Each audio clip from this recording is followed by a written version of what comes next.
नमामि धन्वन्तरिमादिदेवम्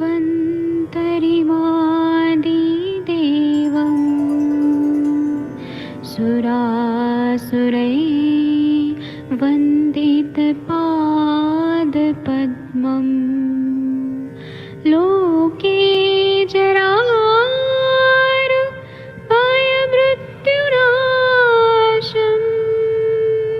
दातारमीशम् विविधौषधीनां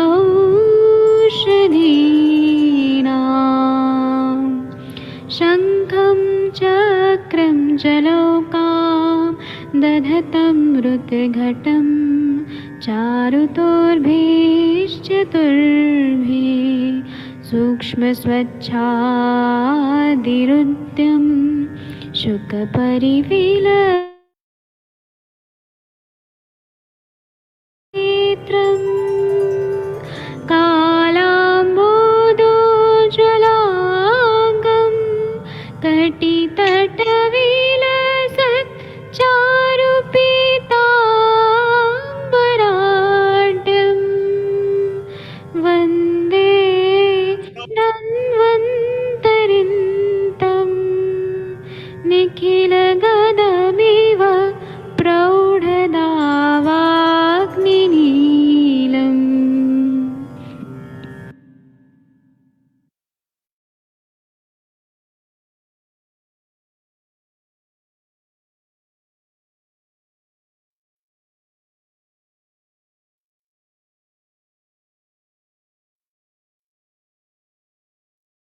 प्रणाम सभी लोगों को। मैं वैद्य अरविंद पाठक पुणे महाराष्ट्र से आप सभी लोगों का स्वागत करता हूं। सभी लोगों को कोटि कोटि प्रणाम करता हूं। आइए आज हम लोग बर्निंग न्यूरोपैथी, जिसको हमारे संस्कृत के भाषा में, आयुर्वेद के भाषा में हस्तपाद तल दाह दाह ऐसे बोला गया है। यहाँ पे बर्निंग सेंसेशन बहुत ज्यादा होता है और यहाँ पे कहीं ना कहीं नर्व्स का इन्वॉल्वमेंट रहता है, तो इसलिए इसको न्यूरोपैथी ऐसा शब्द कहा जाता है।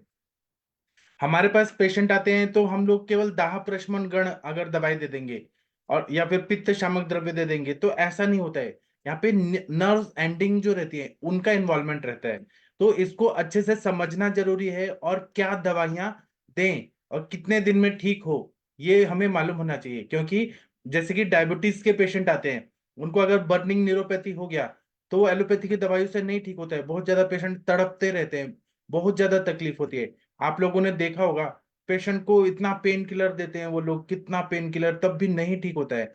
तो और मैंने ऐसे पेशेंट देखे हैं, तो एलोपैथी से वो घूम फिर के आते हैं, फिर आयुर्वेद से ठीक हो जाते हैं। तो पहले हम थोड़ा मॉडर्न के भाषा से सीखेंगे। हैरिसन के उससे मैंने नोट्स निकाला है, हम डिस्कस करेंगे। फिर आप लोग भी अपने अपने अनुभव बताइएगा। फिर मैं आयुर्वेद की चिकित्सा बताऊंगा कि इसमें आयुर्वेद से कैसे हम लोग अच्छी चिकित्सा और सफल चिकित्सा और परमानेंट चिकित्सा करते हैं। सबसे पहले अगर हम लोग देखेंगे तो बर्निंग न्यूरोपैथी, न्यूरो मतलब नर्व्स, नर्व एंडिंग में बर्निंग हो रहा है, तो इसमें बर्निंग सेंसेशन होता है ज्यादातर पैरों में। जो अपना पाद तल है, पैर के तलवे में जलन होता है बहुत ज्यादा। तो इसमें डायबिटीज मिलाइटस है, मधुमेह, उसमें ज्यादातर पता चलता है कि बर्निंग न्यूरोपैथी हुआ है। दूसरा, और भी मेटाबॉलिक फैक्टर्स होते हैं। हैरिसन की बुक में ऐसा बताया है कि अगर हाई ब्लड ग्लूकोज रहा, ब्लड में ग्लूकोज लेवल ज्यादा रहा, तब भी ऐसा होता है। आयुर्वेद भी ऐसा मानता है कि हस्तपाद तल दाह होता है मधुमेह में, आयुर्वेद भी मानता है, चरक संहिता में भी लिखा है और हैरिसन में भी लिखा हुआ है। इसी तरह से लॉन्ग ड्यूरेशन ऑफ डायबिटीज, अगर वो non insulin dependent diabetes mellitus है, मतलब ग्लिमिप्राइड और मेटफॉर्मिन ले रहे हैं, लेकिन वो डायबिटीज बीमारी तो है ही ना, या फिर इंसुलिन डिपेंडेंट है, तो डायबिटीज, या फिर आयुर्वेद का कोई दवाई चल रहा है, तो जिनको बहुत सालों से डायबिटीज है, तो कहीं ना कहीं नर्व एंडिंग डैमेज होने लगती है और न्यूरोपैथी रहती है और उसमें बर्निंग सेंसेशन रहता है।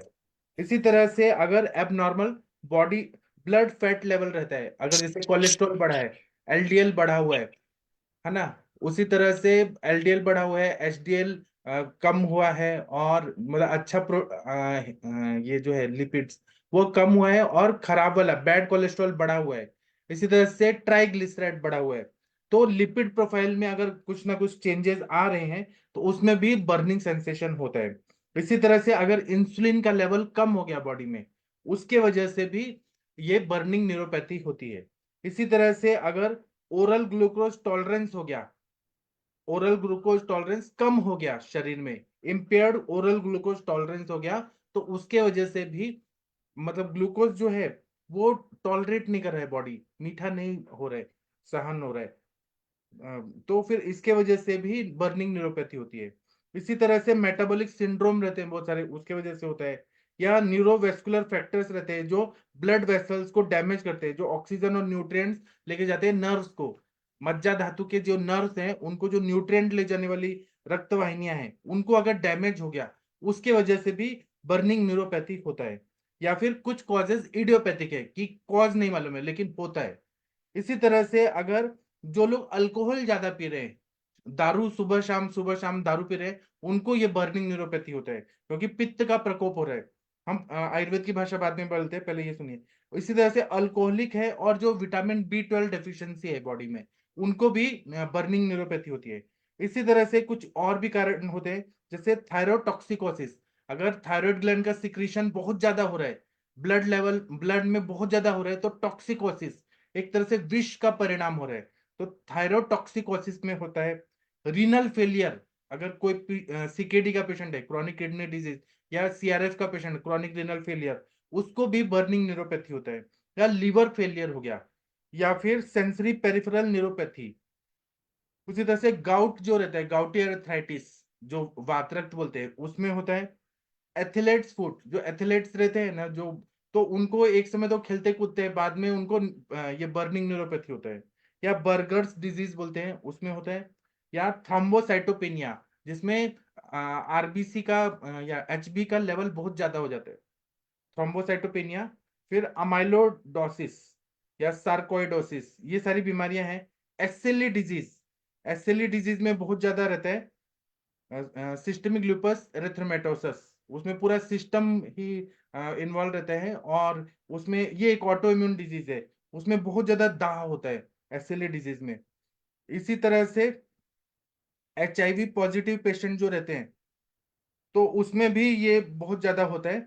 और हाँ, सॉरी, मेरे से बोलने में गलत हो गया, थ्रोम्बोसाइटोपेनिया मतलब लो प्लेटलेट लेवल, अगर प्लेटलेट लेवल कम है बॉडी में, उसमें भी बर्निंग सेंसेशन होता है, उसके लिए मैं माफी चाहता हूँ। थ्रोम्बोसाइटोपेनिया ये कंडीशन में होता है। फिर सिफिलिस का जो सेक्सुअली ट्रांसमिटेड डिजीज होता है, उसमें भी ये प्रॉब्लम होता है। कोई ड्रग का टॉक्सिसिटी हो गया, एलोपैथी के कोई मेडिसिन का टॉक्सिसिटी बहुत ज्यादा बढ़ गया।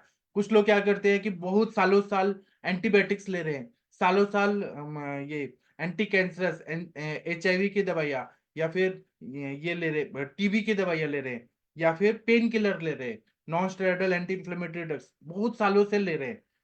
तो उनके टॉक्सिसिटी की वजह से भी बॉडी में हीट बढ़ता है, और ये बर्निंग न्यूरोपैथी होता है। फिर लेड पॉइजनिंग की वजह से भी होता है। तो ये जो बर्निंग सेंसेशन जो होता है ना, तो उसके वजह से पेशेंट को बहुत ज्यादा दाह होता है, बहुत ज्यादा तकलीफ होती है, बहुत ज्यादा बेचैनी रहती है। तो इसमें सबसे पहले हमें क्या क्या टेस्ट करना चाहिए? तो रैंडम ब्लड शुगर करें, PP फास्टिंग करें, HbA1c देखें, फिर हीमोग्लोबिन देखें, ESR देखें, फिर विटामिन B12 देखें, फिर LFT देखें, लीवर फंक्शन टेस्ट करें, फिर थायराइड फंक्शन टेस्ट कराएं, फिर NCS करके होता है टेस्ट, वो कराएं, EMG टेस्ट कराएं, किडनी प्रोफाइल कराएं, वेनस डॉपलर कराएं, आर्टेरियल डॉपलर कराएं, लोअर लिम्ब के पूरा सब कराएं। तो इस तरह से बर्निंग न्यूरोपैथी ऐसा दिखाई देता है। अब डॉक्टर आदित्य सर, आप कुछ बोलना चाहेंगे? बर्निंग न्यूरोपैथी के पेशेंट आप कैसे देखते हैं? Sir, burning neuropathy. अच्छा, तो न्यूरोपैथी में जिसमें हमें पेरिस्थीजिया मतलब एबनॉर्मल सेंसेशन होते हैं और हमें दाह का महसूस होता है। सर, इनमें हम क्या करते हैं, न्यूरो ट्रांसमीटर, ये जो दाह होता है ये भी न्यूरो ट्रांसमीटर्स के बाइंडिंग, मतलब जैसे जो एक तरीके से जो रिसेप्टर से वो बाइंड किया है हार्मोन या न्यूरोट्रांसमीटर, उससे होता है। तो हम क्या करते हैं, उनके ब्लॉकर्स देते हैं, जैसे सिलेक्टिव सीरोटोनिन रीअपटेक इनहिबिटर्स। हाँ, तो उससे क्या होता है, ये दाह को सप्रेस करता है। वहां पे जो बर्निंग हो रहा है उससे वो जैसे सिलेक्टिव सीरोटोनिन रीअपटेक इनहिबिटर्स होते हैं, इस टाइप के जो दूसरे ड्रग होते हैं, noradrenaline serotonin reuptake inhibitors, transmitter inhibitors, तो ये क्या करते हैं वहां पे जाके जो अपना इनहेरेंट न्यूरो होता है या इनहेरेंट जो अपना जो वो जो बाइंड करने वाला जो मॉलिक्यूल होता है उससे कॉम्पीट करते हैं और ये बाइंड करने लगते हैं, सो वो ब्लॉक कर दे। तो क्या होता है जो दाह का सेंसेशन को अवरोध हो जाता है, मतलब वो वहां पे ब्लॉक लगा देते हैं एक तरीके से जब तो खाते हैं। तो जैसे कीमोथेरेपी के ड्रग्स के कारण दाह हो सकता है। और जो डायबिटिक न्यूरोपैथी, मतलब जैसे डायबिटीज में जैसे प्रमेह के कारण जो शुष्क मतलब जो ड्राइनेस आती है उसके कारण दाह हो सकता है। तो हम तो सर वो ब्लॉकेज वाला देते हैं यूजुअली, और जो कॉज है उसको दूर करने के लिए दवाइयां देते हैं। जी सर। जी। और कोई कुछ बोलना चाहते हैं? डॉक्टर प्रशांत भट्ट जी, आपने पेशेंट देखे हैं ऐसे? या तनिका मैम, पल्लवी मैम, पेशेंट को बहुत ज्यादा बर्निंग हो रहा है, ऐसा देखा है क्या आप लोगों ने? डॉक्टर श्रीनिवास सर, बोलिए सर। हेलो। हाँ बोलिए मैम। हाँ हाँ सर, ऐसे पेशेंट बहुत देखने को मिलते हैं। एक सर मेरा आम वात का केस था, तो उसमें भी वो अभी भी चल रहा है वो आम वात का ट्रीटमेंट। तो जब वो आई थी मेरे पास तो वो हमेशा एक शिकायत करती थी कि तलवे में बहुत जलन होती है। तो मैंने सारे तो उसके टेस्ट वगैरह देखे थे, तो उसमें लीवर का मुझे मिला था कि लीवर एसजीओटी एसजीपीटी बढ़ा हुआ था उसका।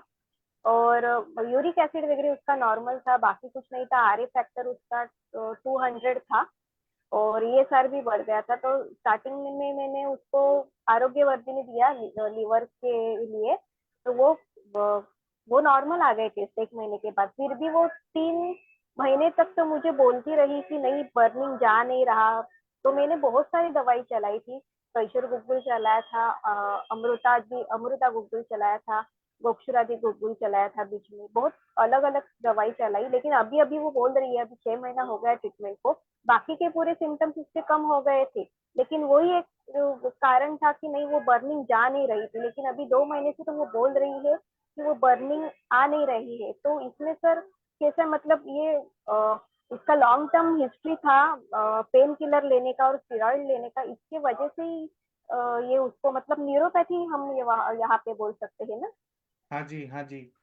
अगर वो दाह जो है बहुत, अगर नर्व तक चला गया है, मज्जा धातु तक, और हाँ। लॉन्ग टर्म से है बहुत ज्यादा, और लीवर का बताया है ना, हैरिसन ने भी माना है, आयुर्वेद में भी मानता है, आयुर्वेद भी मानता है। मैं अभी आगे और बताऊंगा डिटेल में। और सर एक पेशेंट मैंने देखा था, उसका भी सेम यही था कि बहुत बर्निंग हो रही है पैरों के तलवे में, और वो ठंडे पानी में अगर पैर डालेगा ना तो वो उसको अच्छा लगता था। लेकिन दिन रात उसको बर्निंग रहता था। उसने बहुत सारे टेस्ट करवाए थे, डॉपलर टेस्ट करवाए थे, बहुत सारे आधे आधे तो टेस्ट मुझे समझ में भी नहीं आए, इतनी वो बड़ी फाइल थी उसकी।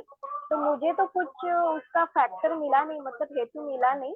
लेकिन उसमें ट्रीटमेंट मैंने न्यूरोपैथी सोच के मैंने पाल्सीन्यूरॉन दिया था, त्रयोदशांग गुग्गुल दिया था, और पंचामृत लोह गुग्गुल दिया था, और शिक्षक क्षीर का बच्ची दिया था। 1 महीना ही सर ट्रीटमेंट चला, लेकिन उसने मुझे बोला कि इतना फर्क मुझे नहीं पड़ रहा है, और उसके बाद वो डिसकंटिन्यू हो गया। तो वहां पे मुझे कारण मुझे मिला नहीं था। और नहीं, बाकी जो अभी आते हैं अभी जो पेशेंट। मैं पढ़ाऊंगा ना वो आपको जरूर हेल्प करेगा ये व्याधि को समझ। मैं अभी बता रहा हूँ। ओके। ठीक है। Thank you. और कोई बोलना चाहते हैं? डॉक्टर श्रीनिवास सर, आप कुछ? Sir yes.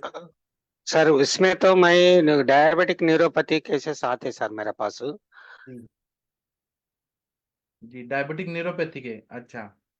हाँ सही बताया जी सर। प्रवाल पिष्टि, एकांग वीररस, और ये रहता ना सर चंदनारी वटी वैसा देता हूँ सर। चंद्रकला रस भी इसमें थोड़ा काम करते सर, थोड़ा बहुत हद सम लिमिट्स तक काम करते सर। बाद जी में इसमें डायबिटिक न्यूरोपैथी में तो खास करके एक स्टेज तक कम होता सर हमारा में, मेरे नॉलेज में तो मैं ही देखे सो। बाद में तो उतना काम नहीं कर रहा सर। मेरे को भी ये बहुत प्रॉब्लम हो रहा है, ये पेशेंट्स बहुत बढ़ गए सर। अभी मैं जो सर बताऊंगा आप देखिए, आपको मजा आएगा कि मैं जो बता रहा हूँ उससे कितना अच्छा फायदा होगा। सर सर हाँ, मैं सर जो बताऊंगा ना वो आपको काम आएगा सर। तो सर हाँ, किसी और को बोलना है क्या? कुछ कोई और बोलना चाहते हैं तो बोल सकते हैं टॉपिक पर। अब आप देखिए, जो ये हमारे संहिता ग्रंथ हम देखते हैं, तो संहिताओं में ये पाद तल दाह जो बोला है, या फिर हाथ में भी अगर बर्निंग हो रहा है, हस्त पाद तल दाह, इसको हम पित्तज नानात्मज व्याधि उसके अंडर में देखते हैं, है ना। वात के कितने नानात्मज व्याधि हैं? 80 टाइप। पित्त के कितने हैं बताइए? याद है वर्षा मैम? पित्त के कितने हैं? वात के कितने हैं नानात्मज व्याधि? 40 सर। 40 बराबर, 40 है। और कफ के 20। 20 हाँ हाँ, मतलब आप लोग का मेमोरी याद है, मतलब अच्छा है, ठीक है। अभी हम चरक संहिता का फिर से टीका वचन करेंगे तो आप लोग को और मजा आएगा। तो पित्त नानात्मज व्याधि के अंदर में दाह या बर्निंग सेंसेशन बताया है, या सर्वांग दाह ऐसा भी बताया है शब्द, या एकांग दाह ऐसा भी बताया है। फिर दाह नमीव संताप ऐसे बताया है कि दाह जैसा संताप होता है, ऐसा भी शब्द बताया है। फिर पित्त प्रधान्य मधुमेह में हस्तपाद तल दाह बोला है। मधुमेह ऐसा है जहां पे पित्त की प्रधानता है। या फिर पित्तावृत वात, उसमें भी दाह बताया है। रक्तावृत वात, रक्त से आवृत हुआ है वायु, रक्त वायु अंदर है, रक्त ने आवृत किया है, या वायु अंदर है और पित्त ने आवृत किया है, तो पित्तावृतवात, रक्तावृतवात, इसमें दाह जो है मेन लक्षण बताया है आवृत तत्वों के उसमें। या पाद दाह, ये सेपरेट वात व्याधि भी बताया है वाग्भट में। और जहां पे वायु बढ़ा है और रक्त भी आवरण किया है, जैसे कि वात रक्त, वातावृत रक्त, रक्तावृत वात, तो वात्रक का सारा हम देखेंगे ना, उसमें दाह दाह, burning sensation, burning, gouty arthritis जो रहता है, तो वो भी दिखता है। तो हम चिकित्सा क्या करेंगे? तो इसमें हम लोग जो अग्नि है उसकी चिकित्सा करेंगे, या ज्वर चिकित्सा करेंगे, या दाह की चिकित्सा करेंगे। तो चरक संहिता में तो दाह प्रशमन गण एक ऐसा चीज बता दिया है जो हमारे लिए बहुत ही फायदेमंद है। लेकिन उसके साथ में हमें वायु का भी शमन करना है, क्योंकि आवरण जन्य संप्राप्ति है। अगर पित्तावृत बात है, रक्तावृत बात है, तो वायु की भी चिकित्सा करनी पड़ती है ना। तो हम लोग क्या क्या दवाइयां देते हैं तो फायदा होता है? तो सबसे अच्छा तिक्त रस जो पित्त का शमन करता है और आवरण वगैरह भी ठीक करता है। तो इसमें हम आवरण वाला थोड़ा अलग से पढ़ेंगे। पहले दाह पे क्या क्या काढ़े काम करते हैं, जैसे कि थोड़ा ब्रीहन करने वाला मधुर तिक्त कषाय रसात्मक, मधुर रस, तिक्त रस, कषाय रसात्मक, ऐसे द्रव्य चाहिए। तो बला गुडुच्यादि कषायम, बला गुडुच्यादि कषायम सबसे अच्छा बताया। महारासनादि कषायम, द्राक्षादि कषायम, विदार्यादि कषायम, धान्वंतरम कषायम, उसी तरह से गुडुच्यादि कषायम, ये देने से बहुत अच्छा फायदा होता है। अगर नॉन डायबिटिक न्यूरोपैथी है, जहां डायबिटीज का नहीं इन्वॉल्वमेंट है और बर्निंग हो रहा है, तो वहां पे सीतोपलादी चूर्ण मुहुर्मुहु देते हैं, क्योंकि उसमें वंशलोचन है और सीता है, मिश्री है, तो उससे भी बहुत अच्छा फायदा होता है सीतोपलादी चूर्णम। इसी तरह से गुडुची सत्व, अगर लॉन्ग टर्म के लिए अगर हमने गुडुची सत्व दिया, 1 साल तक दिया, तो ये पूरी तरह से डायबिटीज में भी काम करता है। और न्यूरोपैथी को पूरी, क्योंकि रसायन है इसका, गामित्व मज्जा और शुक्र तक है, रस से शुक्र तक, रस रक्त मांस मेदस्थी मज्जा शुक्र, तो गुडुची सत्व सबसे बेस्ट होता है, उसको लॉन्ग टर्म में देना चाहिए। इसी तरह से अगर हम लोग कैशोर गुगुल देते हैं, तो वो वातरक्त जैसी अगर है संप्राप्ति, उसमें फायदा करता है। त्रिफला गुगुल, अमृता गुगुल, मतलब एकेटी, क्योंकि न्यूरोपैथी है तो कहीं ना कहीं नर्व में इंफ्लेमेशन है, बर्निंग हो रहा है, तो अमृता गुगुल, कैशो गुगुल और सूक्ष्म त्रिफला, एकेटी और सूक्ष्म त्रिफला देने से फायदा होता है। इसी तरह से इसमें बस्ती का बहुत अच्छा काम होता है, बस्ती और अभ्यंग। तो शीरबला 101 आवर्ती का अगर हमने बस्ती दिया, मात्रा बस्ती कंटिन्यू देना है, कंटिन्यू 1 महीना, 2 महीना, 3 महीना, 4 साल, 5 साल, तो पेशेंट 100% ठीक हो जाता है। मेरे एक पेशेंट को 1.5 साल मात्रा बस्ती मुझे देना पड़ा, डायबिटिक न्यूरोपैथी था और बर्निंग न्यूरोपैथी था। 1.5 साल उन्होंने किया, तब उनका परमानेंट ठीक है। और आज 10 साल हो गए उनको, ये पेन का प्रॉब्लम नहीं हो रहा है। तो क्योंकि वहां पे क्षय कितना हो रहा है, और मतलब नर्व एंडिंग में कितना ज्यादा पित्त बढ़ा हुआ है, वायु बढ़ा हुआ है, तो पेन भी हो रहा है, पेन हो रहा है मतलब वायु बढ़ा है, और दाह हो रहा है मतलब पित्त बढ़ा हुआ है। तो वो मधुमेह जन्य में 101 आवृत्ति का कंटिन्यू 1.5 साल मैंने दिया। इसी तरह से वाताशिनी तेल है, नारायण तेल है, मधु यष्टि आदि तेल, यष्टि मधु से बनाया हुआ जो तेल होता है उसका मात्रा बस्ती अभ्यंग करने से फायदा होता है। इसी तरह से जैसे सर ने बताया प्रवाल पिष्टी गुलकंद के साथ कंटिन्यू देना चाहिए, कंटिन्यू। प्रवाल पिष्टी है, मुक्ता भस्म है, गोदुग्ध भावित प्रवाल पंचामृत, कामदुधा रस बहुत अच्छा काम करता है। इसी तरह से कुछ डायबिटीज रिलेटेड जो संप्राप्ति है, मधुमेह को संप्राप्ति भंग करने वाला वसंत कुसुमाकर रस सबसे बढ़िया दवाई है, कंटिन्यू देना चाहिए, कंटिन्यू। ये रस कल्प नहीं है, स्वर्ण कल्प है, इसमें पारागंधक नहीं है। वसंत कुसुमाकर रस पे मेरा वीडियो है, वो आप लोग देखिए, मजा आ जाएगा वो सुन के, क्योंकि उसमें सोना चांदी जो भी है वह सब डायबिटीज न्यूरोपैथी में बहुत अच्छा काम करता है। इसी तरह से एकांग वीर रस सर ने भी बताया, वो सच में काम करता है। पूर्ण चंद्रोदय रस, योगेंद्र रस बहुत अच्छा काम करता है। इसी तरह से उद्वर्तन करना पड़ता है, वहां का दाह जो है ना वो कम करने के लिए। जैसे कि आग जल रही है तो हम लोग मिट्टी बालू डालते हैं तो आग बुझ जाती है, तो उद्वर्तन चिकित्सा है। पद्मकादि गण, यह जो है पद्मकादि गण कहाँ बताए, तो चूर्ण भी आता है, कोई कोई कंपनी का भी आता है पद्मकादि गण, साउथ की कंपनी का आता है। और नहीं तो वाग्भट संहिता में देखेंगे सूत्र स्थान में 15वां चैप्टर, उसमें कमल वगैरह है और पद्म कमल और उशीर सारिवा वगैरह है। तो वो पद्मकादि गण को लेप लगाना है या उद्वर्तन करना है, वहां पे घिसना है, उससे घिसने से बहुत अच्छा फायदा होता है। या आरक बदादि गण जो बताया उससे फायदा होता है।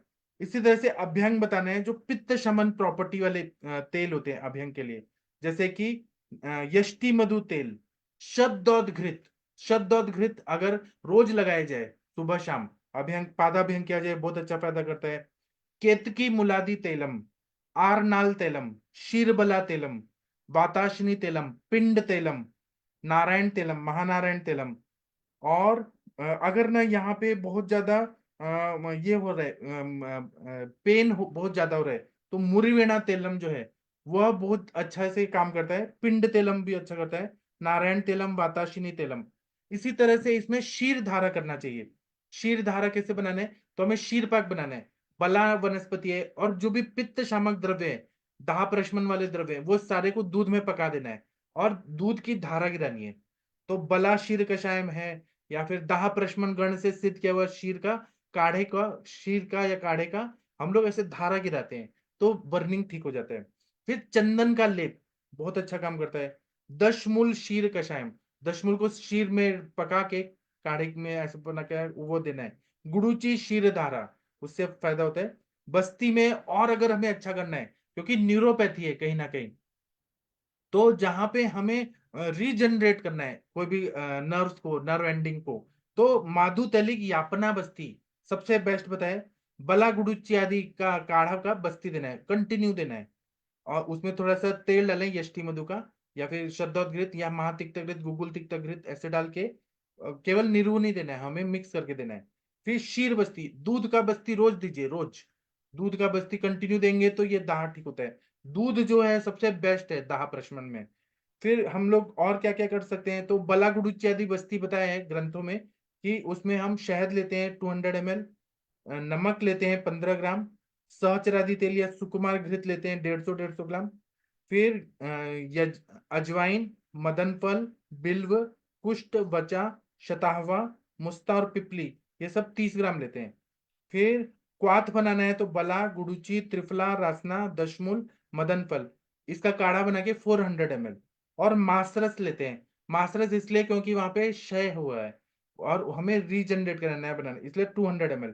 ऐसे सब मिला के 110 ml। ये जो मैं बता रहा हूँ इसका मैं पीडीएफ दूंगा।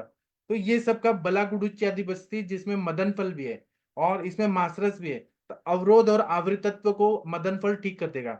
तो बला गुडुच्ची आदि बस्ती देना है। इसी तरह से इसमें कुछ कुछ हमें टॉनिक देना है, मतलब रसायन देना है। तो जैसे कि हम इसमें अब्रक भस्म, सहस्त्रपुटी अब्रक भस्म देते हैं, वो बहुत अच्छा काम करता है। सुबह शाम शहद के साथ देना है। और डायबिटीज पेशेंट है तो शहद ना दे, लेकिन ये जरूर सहस्त्रपुटी अब्रक भस्म है, या शतपुटी दीजिए या सादा, लेकिन अब्रक भस्म अच्छा काम करता है। फिर च्यवन प्राशावले बहुत अच्छा काम करता है। ब्राह्म रसायन बहुत अच्छा काम करता है। अम्लकी रसायन, त्रिफला रसायन बहुत अच्छा काम करता है। आंवला का मुरब्बा कंटिन्यू खाने के लिए दीजिए, फिर गुलकंद खाने के लिए दीजिए। और जो स्वर्णकल्प है, जैसे बृहत्वाद चिंतामणि रस, त्रैलोक्य चिंतामणि रस, फिर स्वर्ण मालिनी वसंत, इनको पित्त शामक, जैसे कि हम लोग गुलकंद के साथ, आंवले के रस के साथ, आंवले के मुरब्बा के साथ, आंवला के जूस के साथ ऐसे देते हैं, या चंदन आदि पानक के साथ देते हैं। पित्त शामक द्रव्यों से फायदा होता है, और इसमें हम विरेचन भी कराते हैं, फायदा होता है। अभी आप लोग बताइए। और अगर डायबिटिक न्यूरोपैथी है तो डायबिटीज को, शुगर को कम करने का दवाई देते हैं। अगर लीवर से रिलेटेड है तो लीवर को ठीक करने का दवाई देते हैं।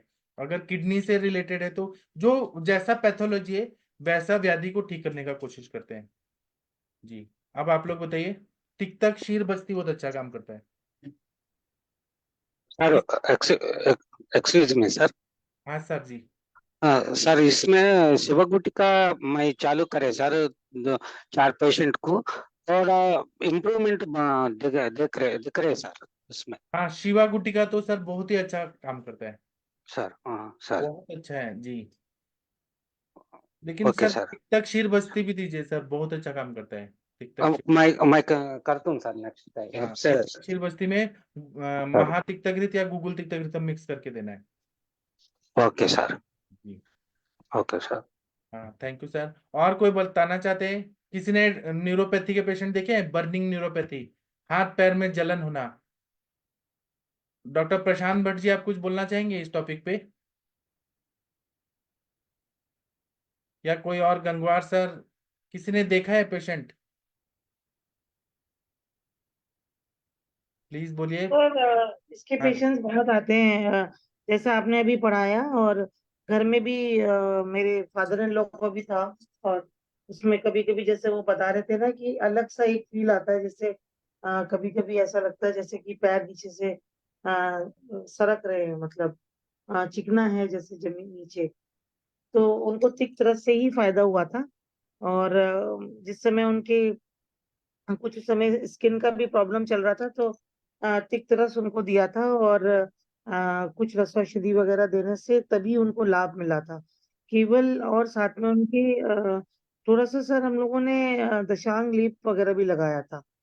तो इस तरीके से जो है केवल चंदन की चंदन आदि चूर्ण या ये सब नहीं, आरोग्यवर्धिनी और यकृत के ऊपर भी बहुत काम करने वाली जो दवाइयां हैं, लिवोसिब डीएस वगैरह साथ में चलाया उनका, और कालमी घासब चलाया था। तो लिवर की उनकी थोड़ी सी रीअरेंज थी, तो उसकी चिकित्सा थी साथ में। तो उसके बाद उनको और लेप भी लगाते थे, तो रिलीफ आए। पर आज आपने बहुत ही इलैबोरेट और अच्छा बताया। साथ में पंचकर्म की कौन सी विधियां हम लोग यूज करके इसको ठीक कर सकते हैं हमेशा के लिए, क्योंकि ये दोबारा दोबारा फील होने लगता है पेशेंट को। तो उसका जो रूट कॉज है उसको ट्रीट करते हुए, जब हम आयुर्वेद की पद्धति से इसको ट्रीट करते हैं, तो ये पूरा का पूरा सर ठीक हो जाता है। और ये बहुत ज्वलंत समस्या है, मतलब जो ये बर्निंग वाली है बहुत ज्वलंत है। काफी लोगों को जो है वो इसकी कंप्लेन, काफी पेशेंट्स आते हैं इसके। जी। सबसे मेन बात है कि एलोपैथी में इसका परमानेंट क्योर नहीं है। ये आदित्य सर से पूछिए, आदित्य सर है क्या इसका permanent cure? Aditya sir sir. Neuropathy को हम सिम्टोमेटिकली रिलीव कर सकते हैं, लेकिन उसका कॉज अगर दूर नहीं किया तो फिर क्योर नहीं है। नहीं है ना, परमानेंट तो नहीं है, दवाई हमेशा खाना पड़ता है। हर साइंस का एक लिमिटेशन होता है, तो आयुर्वेद जो करता है परमानेंट ठीक करता है इसको। जैसे गुडुची सत्व आप कंटिन्यू खिलाइए प्रवाल पिष्टी के साथ, सच में पेशेंट ठीक हो जाते हैं सर। हाँ, गंगवार सर कुछ बोलना चाह रहे हैं? सर इनफैक्ट सर जो जो न्यूरोपैथी होती है ना, ये नॉर्मल फिनोमिना भी होता है एजिंग के साथ। अच्छा। जैसे मज्जा धातु में जो खराबियां आती है, एजिंग के साथ नॉर्मल फिनोमिना भी रहता है, अस्थि मज्जा धातु खराब होता है। तो सर उसको अगर वैसे भी टैकल करे तो भी दीर्घायु थोड़ा सा किया जाए। जी। हाँ, गंगवार सर कुछ बोलना चाह रहे हैं? हाँ प्रणाम सर। सर ये मैंने डायबिटिक न्यूरोपैथी के सर बहुत सारे पेशेंट आते हैं जिनके हस्त पाद में मतलब तल में घाव होती है। तो सर हम तो बसंत कुसुमा का रस दे देते हैं, और जो नॉर्मल पेशेंट है उनमें विरेचन से बहुत लाभ होता है। और सर आपका ये जो गुलकंद आता है जी। तो उससे बहुत लाभ होता है। मैंने देखा है, मैंने खुद मैंने पेशेंट को देखा है कि गुलकंद दिया है उसे तुरंत राहत मिली है। इस तरह से विरेचन कराने से वो अत्यंत लाभ होता है जो नॉन डायबिटिक पेशेंट है। जी। तो मतलब आपको भी विश्वास है कि आयुर्वेद में सच में होता है? क्यों नहीं सर, मैं तो सर आयुर्वेद ही प्रैक्टिस करता हूँ, कोई मतलब ही नहीं है जो पेशेंट आते हैं तो जी। आयुर्वेद ट्रीट करता हूँ मैं तो। जी ठीक है सर। और कोई कुछ बताना चाहते हैं? वैशाली मैम आप कुछ बताइए। हाँ, वीना मैम। हाँ सर। अम, एक पेशेंट है हमारे। उनका HbA1c 12 था सर। और 12? इतना ज्यादा? 12 HbA1c 12 था। जी। तो उनको मैंने वसंत कुसुमाकर, आप अभी बोल रहे थे ना, प्रवाल पंचामृत, कामदूधा और और क्या अमृता सत्व, ऐसा पुड़िया में 1 साल देती रही। और तिक्त क्षीर बस्ती, तो उनका HbA1c भी कम हो गया सर। और वसंत कुसुमाकर अभी पूरा 1 साल खा रहे हैं, और तिक्त क्षीर बस्ती भी 1 साल हुआ उनको ले रहे हैं। जी। मगर मैं तिक्त क्षीर बस्ती अल्टरनेट डे देती हूँ अभी। मतलब एक दिन क्या देती हैं अल्टरनेट डे, तो बीच में और क्या देती हैं? कुछ नहीं देती सर मैं। अच्छा, और कितना मात्रा में देती हैं? तिक्त क्षीर बस्ती 120 मिली देती हूँ सर। उसमें क्या डालती हैं? और पंचतिक्त घृत, पंचतिक्त घृत। बहुत बढ़िया, बहुत बढ़िया। हाँ, जी। ओके, सच में थैंक आप जो बता रही हैं वही मैंने भी बताया, सच में फायदा होता है मैम। होता है। हाँ ठीक है। और कोई कुछ बताना चाहते हैं? मैम, तिक्त शीर बस्ती की प्रिपरेशन जो नए जुड़ने वाले हैं उनके लिए एक बार बोल दीजिए। मैं बोलूंगा, लेकिन वीना मैम आप बताइए। वीना मैम आप कैसे बनाती हैं 120 ml? 120 ml 15 ml पूरी वो वनस्पति का चूर्ण, 4 जो है, तो वो लेती हूँ। गुची, अमृता, यष्टि मधु, पटोल, हिराती। अम, हाँ, और चिरायता, ये जी। 4 लेती हूँ मैं। और उसका 100 मिली काढ़ा बना के उसमें 100 मिली दूध मिक्स करती हूँ, और 20 मिली घृत डालती हूँ उसमें।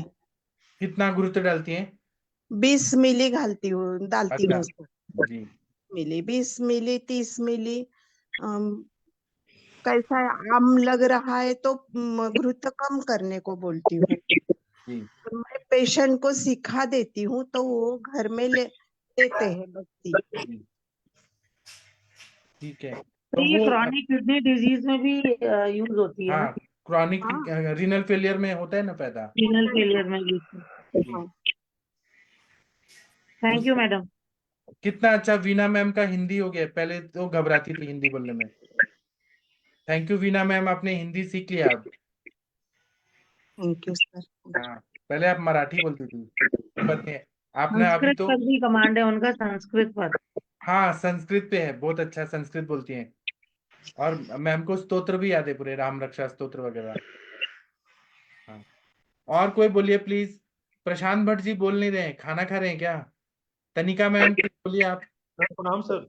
हाँ सर, आपका सुनना चाहते हैं सब लोग, बताइए सर। सर डायबिटिक न्यूरोपैथी का पेशेंट तो मैंने ज़्यादा नहीं देखा है, पर ये सिम्टम्स लेके जो बर्निंग सेंसेशन आपने बताया, ये जी। सिम्टम्स लेके पेशेंट काफ़ी आते हैं। और जब उनका मतलब उनसे बातचीत की जाती है, उनका नाड़ी परीक्षण किया जाता है, तो उसमें वात और पित्त हमेशा बढ़े हुए आते हैं इनके। और जब उनके हेतु देखे जाते हैं तो कई पेशेंट ऐसे आते हैं जो बहुत ज़्यादा मात्रा में अल्कोहल का इंटेक करते हैं। हमारे सागर एमपी की तरफ तमाकू खाने का चलन बहुत ज्यादा है। राजश्री, बिमल, गुटखा, तमाकू, इसका सेवन करने वाले मैंने देखे पेशेंट जिनके हाथों में पैरों में जलन होती है। इसके अलावा मैंने ऐसे भी पेशेंट देखे हैं जो बहुत ज्यादा स्पाइसी खाना जो खाते हैं, बहुत ज्यादा तीखा, चटपटा, तला हुआ, मसालेदार, नॉन वेजिटेरियन, जो चिकन, जैसे गर्मी 42 टेम्परेचर और वो चिकन खा के आ रहे हैं। तो ऐसे ऐसे लोगों में मैंने देखा है कि उनके गोदाम में जलन हो रही है, या उनके पैरों में, उनके हाथों में जलन हो रही है। तो ऐसे पेशेंटों में जनरली सर वो जो आपने चिकित्सा बताया कि यहाँ पे नित्य विरेचन हमें देना है, यहाँ पे हमें चंदन वाला आच्छादित तेल का लेपन करना है उनके पूरे बर्निंग वाले एरिया में। उनको नंगे पैर पैर घास पे घुमाना है, जो हरी घास होती है उस पर उनको चप्पल उतार के बोला है कि आपको उस पर चलना है। और यहाँ पे मैं जो दवाइयाँ लेता हूँ उसमें मैं चंद्रप्रभा वट्टी हो गया, यहाँ पे गिलोय सत्तू का बहुत अच्छा रोल है, यहाँ पे प्रवाल पिष्टी का बहुत अच्छा रोल है, यहाँ पे सूद शेखर, कामदुदा, प्रवाल पंचमत, मोती पिष्टी, इस टाइप की दवाइयाँ हम दे सकते हैं। और यहाँ पे जैसे आपने बता दिया घोड़ जाति कषाय, तो हम लोग भी ये सब दवाइयाँ देते हैं और 2 महीने 3 महीने 4 महीने में ये पेशेंट रिकवर कर जाते हैं। जी सर।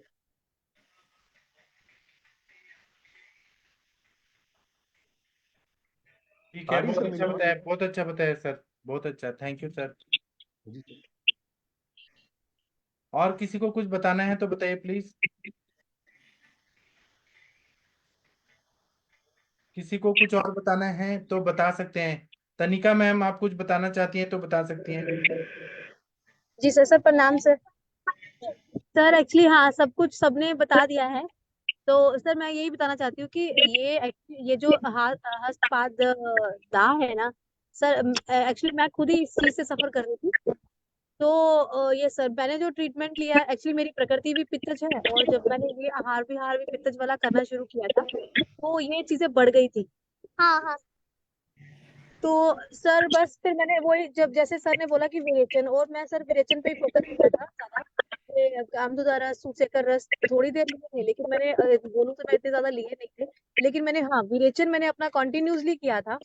तो उसके साथ ही मुझे 1-2 महीने में सर अपने आप ही फर्क पड़ गया था, थी। लेकिन हाँ, ये मैं खुद मतलब इस चीज के लिए सफर करी हूँ सर। जी सर। बहुत बढ़िया। और किसी को कुछ बताना है तो बताइए प्लीज।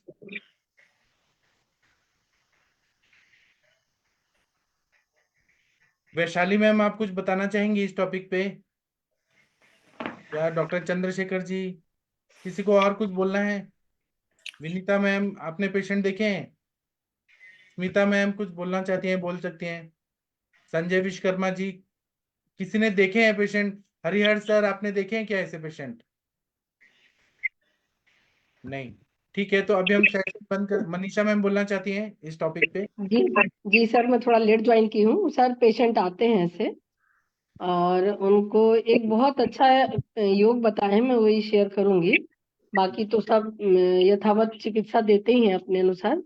जी सर एक आपने बताए थे पहले कि बसंत कुसुमाकर रस और प्रवाल पिष्टी, जी जो गुलकंद युक्त जो आता है जी भाभी, वो उसका बहुत अच्छा काम है सर।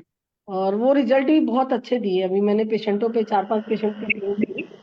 प्रातः उसको जो मैं शुगर की दवाइयां देती हूँ उसके 1 घंटे के बाद में इसका सेवन कराती हूँ मलाई से, जी और बहुत अच्छा इसमें रिजल्ट आया है। बाकी बस्ती और जो औषधियां हैं वो तो हम चलाते ही हैं साथ में, सूदशेखर, कामदुधा जी और गिलोय, ये सब चलाते हैं। बट ये वाला कंटेंट बहुत अच्छा रहा सर आपका।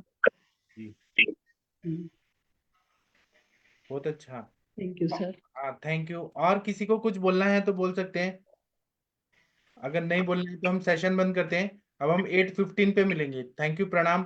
और कल 7 PM में हम कोई नए टॉपिक के साथ मिलेंगे। थैंक यू, प्रणाम सभी लोगों को, थैंक यू।